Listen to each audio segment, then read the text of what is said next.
Et bonjour à toutes et à tous, il est 8 heures. Bienvenue au Crypto Café, là où l'info éco, la macro et les cryptos se croisent chaque matin. C'est rouge, ça a bien chuté pour notre plus grand plaisir, encore une fois dans le groupe. Écoutez, tout est TP. Maintenant, on va observer, ça n'a pas l'air d'être fini, hein. Ça n'a pas l'air d'être fini. Et on va faire le point sur tout ça. Et on démarre.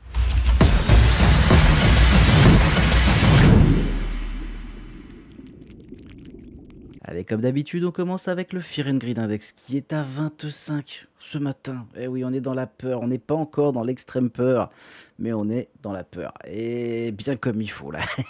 Très clairement, très grosse chute sur le marché des cryptos. Plusieurs milliards qui ont disparu. Ça disparaît jamais, vous le savez. Mais ça a été assez coquin, très clairement. Côté des ETF, eh ben, écoutez, ça se passe pas trop mal cette affaire. On a perdu 145 millions sur les ETF Bitcoin et 45 millions sur les ETF Ethereum. Ma foi, ma foi. Et lundi, donc quasiment 500 millions hein, sur les ETF Bitcoin et encore 50 millions, 45 millions sur les ETF Ethereum. Écoutez, ça sort fort des ETF.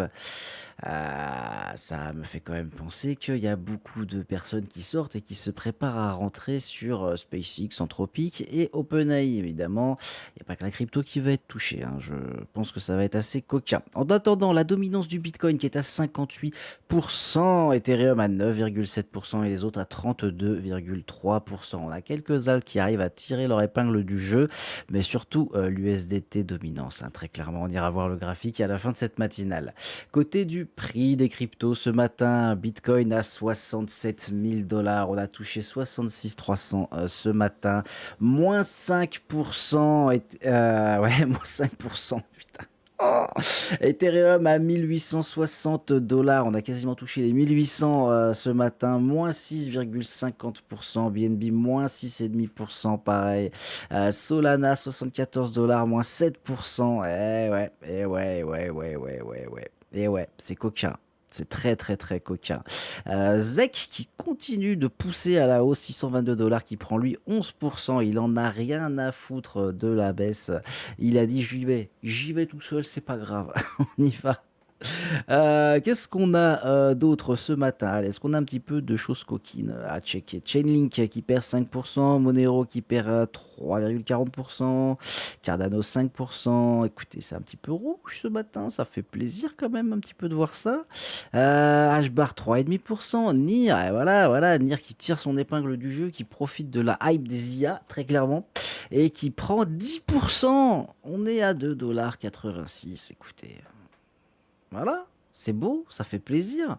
Tao qui, lui, profite pas du tout, du coup, et qui perd 9%. Alors, je pense qu'il y a une partie quand même de Tao qui part sur Nia.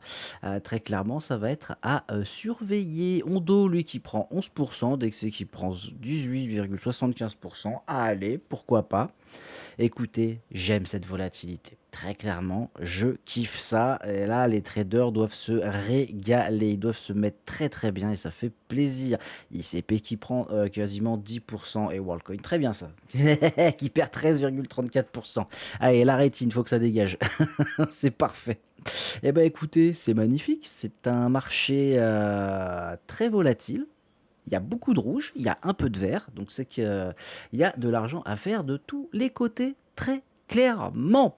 Allez, on passe sur le calendrier économique. Aujourd'hui, on attend quand même des belles nouvelles. 15h45, les PMI services, 16h, l'indice PMI non manufacturier de l'ISM et à 16h30, les stocks de pétrole brut. Donc ça va être très important à suivre très clairement. Hier, on avait les rapports Jol sur les nouvelles offres d'emploi qui étaient en hausse. Quasiment 1 million d'offres d'emploi en plus. Alors attention, c'est des nouvelles offres d'emploi, c'est pas de l'embauche. On aura les résultats plus tard pour cette partie-là. Donc détente, ça va bien se passer. Ça sent bon. Ça sent bon, toujours cette économie américaine qui tient bien. Alors quand je dis ça sent bon, attention, pas de baisse des taux, hein, calmez-vous. Oubliez ça, hein. C'est pas prévu, hein. Mais c'est bien parce que toujours cette économie qui est résiliente. On rentre toujours dans, pour moi, le scénario du higher for longer. Et je pense que ça va bouger pour la rentrée de septembre, très clairement. Donc on va rester, sur nos gardes, bien évidemment. On va préparer les portefeuilles, bien évidemment, puisqu'on arrive quand même à une période très intéressante. Donc patience, mais c'est vraiment pour bientôt là, pour le coup, très clairement. Allez, on continue avec les news. Bon, alors là, il y a pas mal de news ce matin. La SEC qui fait donc des actifs numériques, des cryptos, une priorité stratégique jusqu'en 2030. Paul Atkins, donc le nouveau président de la SEC, nouveau depuis un petit moment maintenant quand même, qui a balancé des beaux messages et qui veut donc une répartition plus claire avec la CFTC. Donc c'est deux organes un peu de sécurité, très clairement aux États-Unis. Ça sent très, très bon. Ça sent très, très bon. Il y a beaucoup de discussions, entre les 2 agences. Il y a beaucoup d'avancées qui sont faites, d'un côté comme de l'autre, si je puis dire.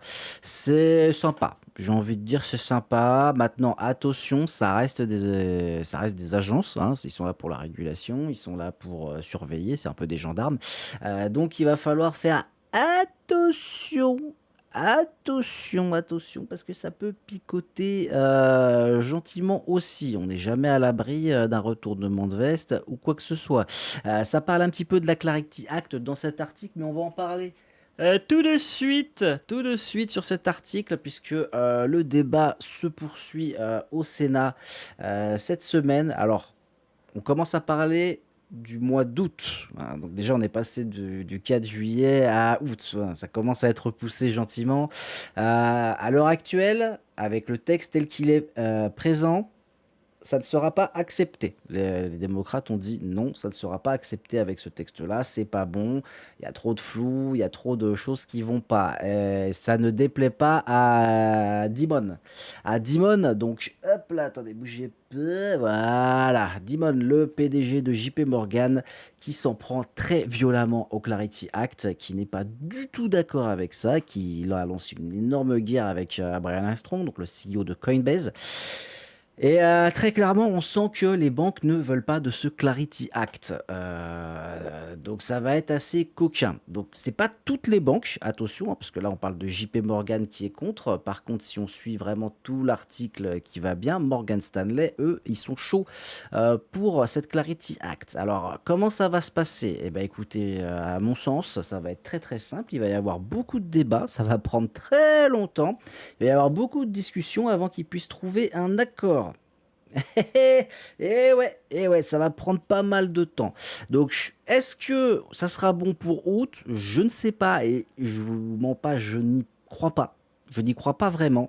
Je pense que là, à l'heure actuelle, ils ont d'autres sujets sur la table, très clairement. Ça sera fait, pour moi, en 2026, très clairement, hein, 2026, peut-être septembre, peut-être octobre, pourquoi pas juste avant les midterms. Ça sera à vérifier. Très clairement, pour l'instant, je pense que la vision est plus basée sur le Moyen-Orient, l'inflation, etc., etc. Vous connaissez un petit peu tout ce merdier qu'on a essayé de cacher, qui a essayé d'être masqué au grand public. Très clairement, sur Polymarket, voilà, on a 55% de chances de l'avoir pour 2026. Donc, bon, on verra ce que ça dira. Je me prends pas plus la tête que ça et dans tous les cas, voilà, vous avez, selon le projet de loi, il entrera en vigueur donc 18 mois après sa promulgation ou 120 jours après que les régulateurs auront publié les règles définitives. Donc quoi qu'il arrive, vous savez très bien ce qui va se passer juste avec ce texte-là. Quand ça va être promulgué, publié, tout ce que vous voulez, la news, correction et mise en application et on décolle. Voilà, c'est le grand classique, de toute façon de ces choses-là. Souvenez-vous quand les ETF sont arrivés, ont été acceptés, explosion, correction et quand ça a vraiment été mis en application, que les gens ont commencé à rentrer, comme d'habitude. Donc zen, on se détend, on commence pas à rentrer dans l'euphorie et cetera et cetera. Vous connaissez, les émotions, ce sont vos pires ennemis. En tout cas, dans l'investissement et le trading. Ensuite, petite news qui passe très, très, très discrètement et le titre de l'article est très, très bien. Ethereum qui dit publie une petite mise à jour, toute petite, hein, très clairement, qui va remodeler complètement, Ethereum. Donc, vous vous doutez que c'était ironique, le très petite. Mise à jour qui a l'air vraiment pas mal. Je vous laisserai aller lire l'article, tout simplement pour pas que, vous rentrez dans les détails techniques, ça intéressera ceux que ça intéressera. Fort sympatoche, il y a quand même un renforcement, très gros renforcement de la sécurité qui est faite. Donc, toujours dans l'optique de Vitalik, hein, de faire ce fameux trilemme, de régler ce fameux trilemme de la blockchain. Il avait annoncé que c'était réglé, hein, qu'il n'y avait plus ce souci, entre guillemets. Mais bon, il y a toujours des points améliorés, vous connaissez, hein, quand on fait des annonces comme ça prend toujours des mois, voire des années avant que le problème soit réellement réglé. Voilà. Donc, bon, rien de méchant, j'ai envie de dire, de ce côté-là. Même au contraire, une preuve que Ethereum va continuer à être présent sur le marché pendant encore plusieurs années, hein, et puis je pense très très longtemps de toute façon. Très clairement, plus de 70% des projets sont basés sur le modèle Ethereum et fonctionnent avec Ethereum, hein. Donc, vous inquiétez pas. Ethereum sera toujours là et je pense qu'il y a des très très belles opportunités à saisir bientôt. Je ne dis plus rien, bientôt. Allez, on va regarder un petit côté les graphiques. Ce matin, bon bah écoutez, voilà, on les a eus, hein, on a comblé nos gaps ici, encore une fois sur notre ami le Bitcoin. Donc là, on est sur le CME. Ouais, vous savez que j'aime bien ce graphique. Hasard, la clôture qui se fait pile poil sur d'autres gaps qu'on avait créés ici. On a fait une mèche. Est-ce qu'on va venir recorriger plus bas? Bon, tranquille. Je pense qu'on rentre vraiment dans cette phase d'observation maintenant qu'on a comblé les gaps. Ce qui est très intéressant à voir, écoutez, c'est que bah voilà, hein, vous aviez toutes les informations, j'ai envie de dire, depuis mars, où je vous disais dans les matinales, attention à ceci, ça peut être le début d'un bear flag. On a eu le up, donc l'extension avec la phase de FOMO, le déni, tout le monde qui était, c'est bon, c'est reparti, ATH, etc. Et le drone. Voilà, donc vous aviez toutes les informations. Maintenant, qu'est-ce qui va se passer? Bah écoutez, si c'est un bear flag, on est censé reproduire cette chute-là ici. Donc jusqu'où on ira, on verra. On verra, hein, ladies and gentlemen. Encore une fois, si je me mets sur le graphique plus long terme, bah voilà, on a quand même des petites indications qui pourraient me faire dire qu'on pourrait aller chercher sous ces 60 000 dollars. Maintenant, est-ce que ça arrivera? On verra, on reste détendu. Je vous rappelle que ce soir, il y a le live de Crypto Jérém qui va vous donner son analyse, lui, plus long terme. Donc, analyse beaucoup plus poussée, hein, bien évidemment. Moi, je vous donne une vision, je vous donne une direction. Maintenant, c'est lui qui va faire les targets, etc. Donc, détendez-vous, ça va le faire. Et de toute façon, on n'est pas pressé. Ne soyez pas pressés, soyez zen, soyez détendus. On a même clôturé le RSI Daily encore une fois.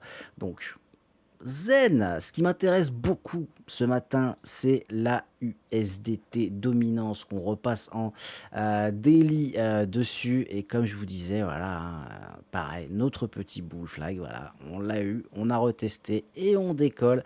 Alors maintenant, est-ce qu'on va aller chercher encore plus haut? On avait fait un plus haut ici à 9% quasiment quand même. Là, on est monté à 8,41%. On recorrige un petit peu ce matin. Bon, c'est normal après un down comme on a fait hier. Vous connaissez, voilà.